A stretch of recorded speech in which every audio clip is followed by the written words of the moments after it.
দীর্ঘ জল্পনার অবসান ঘটিয়ে অবশেষে দলের নির্দেশে পদত্যাগ করলেন তমলুক পুরসভার চেয়ারম্যান দীপেন্দ্র নারায়ণ রায় এবং vice chairman Leena Mavai Roy.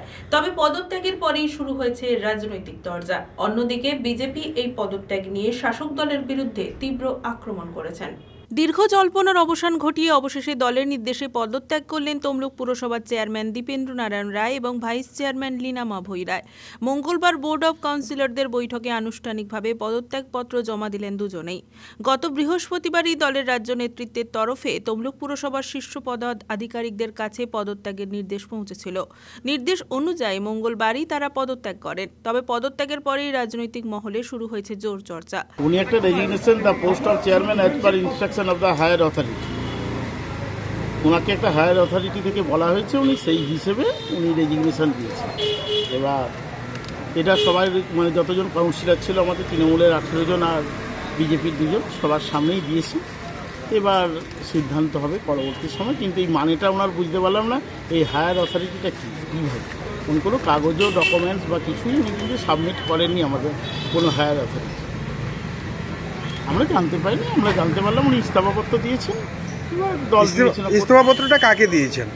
Board of কাউন্সিলরকে দিয়েছে। বোর্ড অফ কাউন্সিলর মানে আমাদের 20 জন আছে মোট, তৃণমূলের 18 জন আর বিজেপির 2 জন, তাদের সামনেই দিয়েছে।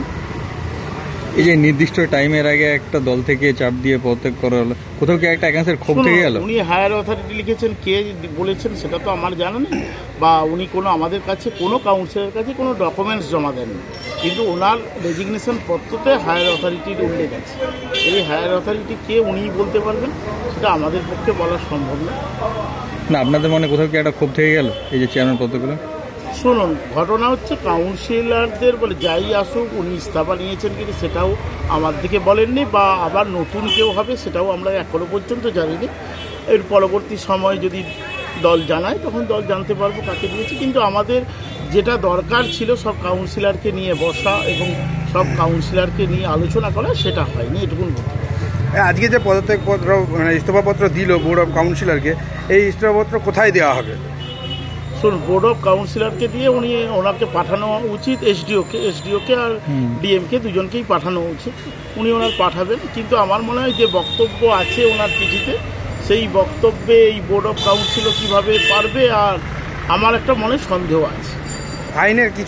আইনের ব্যাখ্যা এভাবে হায়ার অথরিটি এইভাবে বলা যায় না, এটা গভর্নমেন্টের পোস্ট, এইভাবে হচ্ছে হায়ার অথরিটি কোনো দলীয় ব্যাপার বা দলীয় সিদ্ধান্ত কোনো চেয়ারম্যান লিখতে পারে না এইভাবে, এটা আমার নিজস্ব মতামত। না, যে পদত্যাগপত্রটা গৃহীত মানে দেওয়া হলো, সেক্ষেত্রে কি এসডিও জানবে কেমন করে? কে পাঠাবে এসডিওকে? উনিই পাঠাবেন, একটা এক্সিকিউটিভ অফিসার পাঠাবেন, একটা চিঠি, যে চিঠিটা আমাদের কাছে এসেছে ওই চিঠিটা নিশ্চয়ই এসডিওর কাছে যাবে। সেখানে যে কাউন্সিলর হিসেবে আমার প্রশ্ন, এইভাবে কি এরকম চিঠি লিখে কি একটা ইস্তফাপত্র হয় বা হায়ার অথরিটি বলে দিয়ে করা যায়? তাহলে ওনার বলা উচিত উনি গভর্নমেন্ট পোস্ট হোল্ড করছেন, এটা কোনো রাজনৈতিক পোস্ট নয়, সেইখানে এইভাবে হায়ার অথরিটি লেখা যায় না, এটা আমার ব্যক্তিগত। এবার আদার্স কাউন্সিলররা তার বক্তব্য। তাম্রলিপ্ত পুরসভার 20টি ওয়ার্ডের মধ্যে 18টি ওয়ার্ডে রয়েছে তৃণমূল কাউন্সিলরের এবং 2টি ওয়ার্ড রয়েছে বিজেপির কাউন্সিলর। দীপেন্দ্র নারায়ণ রায় তমলুক পুরসভার দীর্ঘদিনের কাউন্সিলর। 2000 সাল থেকে টানা নির্বাচিত হয়ে আসছেন তিনি। 2002 সাল থেকে 4 বার ভাইস চেয়ারম্যানের দায়িত্ব সামলেছেন এবং 2 বার চেয়ারম্যানের আসন অলংকৃত করেছেন দলের এই অভিজ্ঞ নেতা। আমাদের মনে কোনো ক্ষোভ নেই, তবে একটা কথা, দলের সিদ্ধান্তই আমাদের কাছে চূড়ান্ত সিদ্ধান্ত। দল যেটা মনে করেছেন সেটাই করেছেন। তবে একটা কথা বলবো যে উনি একজন মানে নিরপেক্ষ, সৎ এবং মানে খুবই ভালো মানুষ ছিলেন। হঠাৎ করে কি এমন ঘটলো আমরা জানি না যে ওনাকে পদত্যাগ করার কথা বলা হয়েছে। আর একটা কথা বলি যে বারবার আমাদের কাছে আইপ্যাকের লোকরা আসতেন চেয়ারম্যান স্যার কেমন, এটা জানার জন্য অনেকবার এসেছেন, কিন্তু আমরা সবসময় ওনার স্বচ্ছতা, ওনার ব্যবহার সবটাই ওনার মানে একদম অনুকূল যাকে বলে, আমরা কিন্তু রিপোর্ট ভালোই দিয়েছিলাম। কী ঘটনা ঘটলো এর পেছনে আমার জানা নেই, তবে আমি এটা বলতে পারি যে আমাদের তাম্রলিপ্ত পৌরসভার যিনি চেয়ারম্যান ছিলেন তিনি অত্যন্ত ভদ্র ভালো লোক ছিলেন। আমরা একজন অভিভাবক হারাই। পরবর্তীকালে নিশ্চয়ই আমার ধারণা যে দিদি বা আমাদের যে অভিষেকবাবুর মাথায় নিশ্চয়ই একটা কোনো চিন্তা ভাবনা আছে, কারণ উনি একজন সজ্জন ব্যক্তি। ওনাকে নির্দিষ্ট কোনো একটা ভালো জায়গায় নিশ্চয়ই হয়তো নিয়ে যাবেন, এই পরিকল্পনা করেই হয়তো ওনাকে সরানো হবে। এর বেশি কিছু আমি আর বলবো না। 6 মাস পরেই বিধানসভা ভোট, এমনিতেই পৌরসভা ডেফিসিট আছে, সেক্ষেত্রে কি হবে?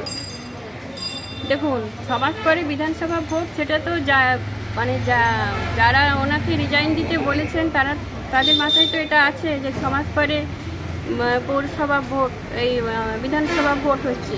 সুতরাং কেন করলেন, এর পিছনে কি গল্প আমাদের সত্যি জানা নেই। করে দলের নির্দেশে, শুনুন, দলের নির্দেশে ওনাকে মমতা ব্যানার্জি চেয়ারম্যান করেছিলেন। দলের নির্দেশ মেনেই উনি আজকে পদত্যাগ করেন। এর পেছনে কি আছে আমার সত্যিকারে কিছু জানি না। তবে আমার মনে হয়েছে, আমরা তো 3 বছরের এই বোর্ডের কাউন্সিলর, আমার মনে হয়েছিল যে সমস্ত কাউন্সিলরকে নিয়ে একটু বসে কি কারণটাতে ওনাকে রিজাইন দিতে বলা হলো সেটা একটু আমাদের জানার ইচ্ছা ছিল। এটা আমরা কিন্তু অন্ধকারে রইলাম। দলের সিদ্ধান্তকেই আমরা চূড়ান্ত সিদ্ধান্ত বলে সম্মান জানিয়ে মাথা পেতে নিলাম। এমন প্রবীণ নেতাকে আচমকা পদত্যাগের নির্দেশে অবাক রাজনৈতিক মহল। পদত্যাগের সময় শাসক ও বিরোধী উভয় পক্ষ কাউন্সিলরই উপস্থিত ছিলেন। ভাইস চেয়ারম্যান লীনা মাভৈ রায় জানিয়েছেন, দলের নির্দেশ মেনেই একদিন পদে বসেছিলাম, আবার দলের নির্দেশ মেনেই এই পদত্যাগ। তবে কি কারণে এই নির্দেশ তা জানা নেই।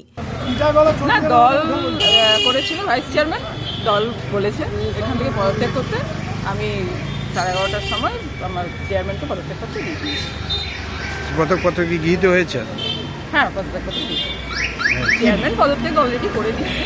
আর তার মানে তো আমি অলরেডি তার আগেই, যদিও আমি রেজিগনেশন দিয়ে দিয়েছি, এটা তো নিয়ম মতো আমারও পদত্যাগ করতে।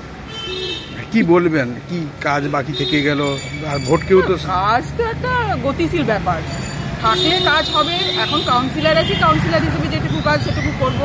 আর ভাইস চেয়ারম্যান হিসেবে দল দিয়েছিল যতটা সম্ভব, আমার যতটা ক্ষমতা ছিল ততটা আমি আমার মতো সব থেকে 100% চেষ্টা করেছি দেওয়ার জন্য। দল সেটা করেছিল, আবার দল বলেছে হয়তো এখন পদত্যাগ করার জন্য, আমরা সেটা করে দিয়েছি। কি কারণে পদত্যাগ করতে বলেছে? কি করে বলবো সেটা তো আমার জানা নেই। দল যেটা বলেছে, দলের নির্দেশ মেনে একদিন ভাইস চেয়ারম্যান হয়েছিলাম, দলের নির্দেশ মেনেই আমি আমার পদত্যাগ করতে পাঠিয়েছি।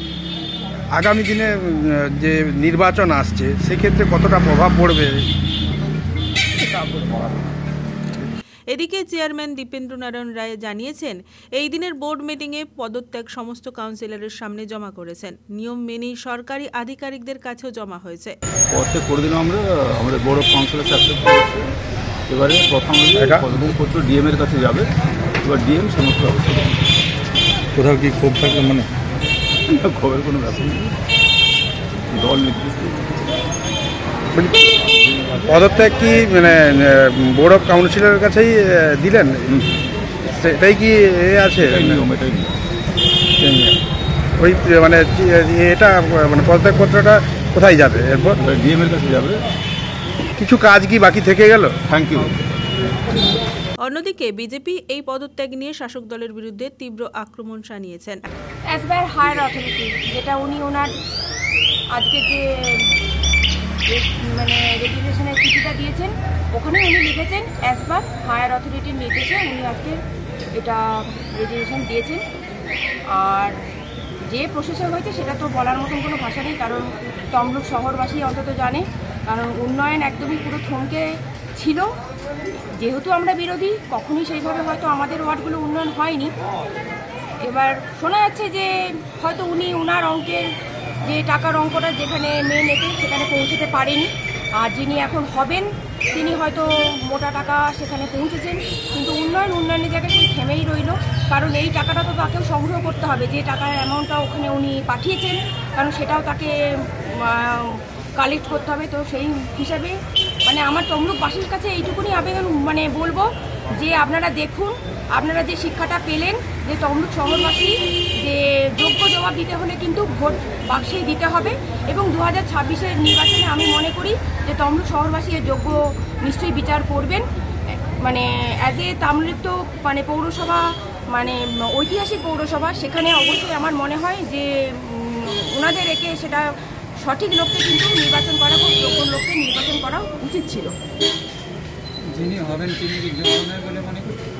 সেটা তো ওনাদের দল জানেন, কারণ আমার যেটুকু বোঝা যায়, কারণ উনি প্রথমবারের কাউন্সিলর, আমি কারুর গুরুত্ব নিয়ে বা কারুর এটা নিয়ে আমারও এটা স্পর্ধা জাগে না, কিন্তু আমার মনে হয় যদি ওনাদের এ থেকে, কারণ আমরা তো দুজন অলরেডি, কারণ এটা তো একবার ওদের মানে হায়ার অথরিটিতে হয়েছে, ওনারা কিন্তু কোনো রকম কারোর কাছ থেকে মতামত বা কোনো কিছু রকম কিছু তো চাইনি, তো সেই হিসেবে যখন মনে হয়েছে, তো আমি আমার যেটুকু মানে আছে সেটা ওনারা সেখানে ভালো মতন টাকার অঙ্কটা পৌঁছতে পেরেছেন, কিন্তু এখন যিনি চেয়ারম্যান ছিলেন তিনি সেই অঙ্কটা সেখানে পৌঁছতে পারেন, তো সেই কারণেই সেটা হয়েছে। আজকে যে পদত্যাগপত্র তাতে কি আপনারা সমর্থন করেছেন না? সমর্থন মানে এটা করার মতন কোনো বিষয় নেই এখানে, কারণ ওনাদের তো কোনো রকম মানে আমরা দুজন সমর্থন না করলেও ওদের সমর্থন হবে, আর আমরা দুজন যদি মানে সমর্থন নাও করি তাতেও হবে অ্যাকসেপ্টেড, কারণ ওনারা 18 জন কাউন্সিলর, তো ওনাদের তরফ থেকে তো কোনো কিছু মানে সেইভাবে হয়নি, কারণ উনি তো শুধু মানে চিঠি দিয়ে জানিয়ে দিয়েছেন যে আমি রেজিস্ট্রেশন দিচ্ছি, তো সেই হিসেবে আমাদের মতন বলার মতন কোনো জায়গা ছিল না, আর ছিলেন নিশ্চয়ই হয়তো সেটা আমাদের মতামত আমরা আমাদের ভাবে জানাতাম। এখন দেখার নতুন নেতৃত্বে তমলুক পুরসভা কোন দিকে এগোয়। দেখুন, পদত্যাগ উনি রিজাইন করলেন, যেহেতু এটা একটা অ্যাডমিনিস্ট্রেটিভ পোস্ট, তো রিজাইনটাও উনি বোর্ড অফ কাউন্সিলরের মাধ্যমে উনি করবেন বা বোর্ড অফ কাউন্সিলরকেই দেবেন, তো সেই প্রসেসটা মেনটেন করে উনি রিজাইন করলেন। কিন্তু সত্যি কথা বলতে, যেটা আমরা দুজন বিরোধী ছিলাম, আমাদের ইচ্ছে ছিল অনেক কিছুই বলার, তো সেক্ষেত্রে বলার মতন, কেন আমাদের একটা জিনিস মনে হয়েছে, দেখুন আমাকে যদি জিজ্ঞেস করেন এই মুহূর্তে গোটা পশ্চিমবঙ্গেরই তৃণমূল সরকারেরই রিজাইন করা উচিত, তাদের দলটা এরকম, কারণ কোনো সাংগঠনিক পরিকাঠামো নেই, কোনো সংগঠন নেই, সাংগঠনিক পরিকাঠামো নেই। এই কারণেই বললাম, আজকে 3.5 বছরের মাথায় এই তাম্রলিপ্ত পৌরসভার ইতিহাসে আমার মনে হয় যে এরকম ঘটনা ঘটেনি যে চেয়ারম্যান এরকমভাবে রিজাইন করেছেন। তাদেরই দল একটা যখন ক্ষমতা এসেছিল, মিউনিসিপ্যালিটি যখন তাদের দল মেজরিটি নিয়ে মিউনিসিপ্যালিটি ভোটে জয় করেছিল, তারাই ঠিক করেছিল কে চেয়ারম্যান হবে, তো সেটা ঠিক করেই তেনারাই বসিয়েছিলেন। তো আজকে হঠাৎ করে 3.5 বছরের মাথায় চেয়ারম্যান কেন রিজাইন করলেন, এই কারণটা, এই কোশ্চেনটা করার মতন তাদের দলে একটা কাউন্সিলরও ছিল না। এটাই আমার কাছে সবথেকে অদ্ভুত লেগেছে, যে বোর্ড তাদের গঠন হয়েছিল তাদের সব বোর্ড অফ কাউন্সিলরকে নিয়ে, সেই বোর্ডের কাউন্সিলররা একটা মাত্র কোনো কাউন্সিলর ছিল না যে এই কোশ্চেনটা করবে যে চেয়ারম্যানকে কেন রিজাইন করতে হলো বা কেন রিজাইন। চেয়ারম্যান যদিও লিখেছেন হায়ার অথরিটির ইনস্ট্রাকশন, উনি পরিষ্কার লিখে দিয়েছেন, উনি নিজে করেননি, হায়ার অথরিটির ইনস্ট্রাকশনেই উনি রিজাইন করতে বাধ্য হয়েছেন, এটা উনি পরিষ্কার করেছেন। তো এটা মনে হয় এরকম হওয়া উচিত ছিল না, এটা অবশ্যই ক্ল্যারিফিকেশনের দরকার ছিল, যে কেন ক্ল্যারিফাই করা উচিত ছিল যে কেন উনি রিজাইন করলেন, সেটা উনি নিজে করতে পারেন না, কিন্তু ওনার দলের যারা কাউন্সিলর, ওনার বোর্ডটা তো ওনারই ছিল, তো ওনার দলের কাউন্সিলররা এটা কোশ্চেন করলে নিশ্চয়ই আমাদেরও ওই জিজ্ঞাসাটা, আমরাও ওনাকে এই কোশ্চেনটা করতাম। কিন্তু আমাদের সত্যি কথা বলতে, আমরা যেহেতু দুজন, তো আমাদের বলা বা না বলাকে কোনোদিনই বোর্ড মিটিংয়ে বা বোর্ডের কোনো ইয়েতে গুরুত্ব দেওয়া হয়নি, আজও দেওয়া হবে না, তো সেই অর্থে আমরা বলিনি। কিন্তু অবশ্যই এটা একটা মানে খুব খারাপ একটা ন্যাক্কারজনকেরই ঘটনার মতন, যদিও আমি মনে করি তৃণমূল সরকারটা পুরোটাই পশ্চিমবঙ্গেরই, মানে তৃণমূল সরকারকে রিজাইন করা উচিত। এই দলের কোনো সাংগঠনিক পরিকাঠামো নেই, কোনো সংগঠন নেই, এরা কোনো সংগঠন মানে না, কোনো প্রোটোকল মানে না, কোনো নিয়ম মানে না। যখনই এদের মধ্যে দলের মধ্যে খেয়োখয়ি হয়, যখনই এদের মধ্যে দলীয়ভাবে নিজেদের মধ্যে, আপনারা নিশ্চয়ই জানেন যে তাম্রলিপ্ত মিউনিসিপ্যালিটিতে এই ওদের যে তৃণমূল দলের মধ্যে যেটা অন্তর্কলহ, খেয়োখয়ি নিজেদের মধ্যে, এটা আমরা বিগত দিনে বহু সোশ্যাল মিডিয়ার মাধ্যম থেকে নিয়ে বহু আমরা দেখেছি, ডিরেক্টলি ইনডাইরেক্টলি সব নিজেরা সেটা দেখতে পাচ্ছি। এই চেয়ারম্যান কেমন কাজ করতেন? দেখুন, চেয়ারম্যান কেমন কাজ করতেন, আমি তো বলবো কোনোভাবেই এই তো পশ্চিমবঙ্গে যে দলের হয়ে ছিলেন, সেই দল থেকে কোনো কাজই করেন পশ্চিমবঙ্গে, কোনো কাজই করে না। সেই অর্থে একটা কথাই বলবো যে চেয়ারম্যান কাজ কতটা করেছেন বা করবেন সেটা আমি বলতে পারছি না, কারণ কাজ আপনারা নিশ্চয়ই দেখতে পাচ্ছেন যে এমন বিশেষ কিছু কাজ হয়নি। তবে হ্যাঁ, যেহেতু উনি রাজবাড়ির একজন সদস্য, রাজবাড়ির মেম্বার, ওনার আচার আচরণ অনেক ভদ্র ছিল। আমরা বিরোধী আসলে তখনও বসতাম, এখনও বসবো, আমাদের বিরোধিতা তখনও ছিল, এখনও থাকবে। বিরোধী হিসেবে আমরা কোনোদিনই প্রায়োরিটি পাইনি, আজও পাবো না, সেটা কথা নয়। আমরা বিরোধী ছিলাম, বিরোধী থাকবো। তবে হ্যাঁ, উনি যে মৌখিক সৌহার্দ্যটা রাখতেন, এবার আগামী যে নতুন চেয়ারম্যান আসবেন, উনি কিভাবে সেটাকে মেনটেন করবেন, উনি বিরোধীদেরকে কিভাবে সম্মান দেবেন, সেটা অবশ্যই দেখা। তবে এই সরকারেরও এইভাবে রিজাইন করলে বোধহয় আমরা বেশি খুশি হব।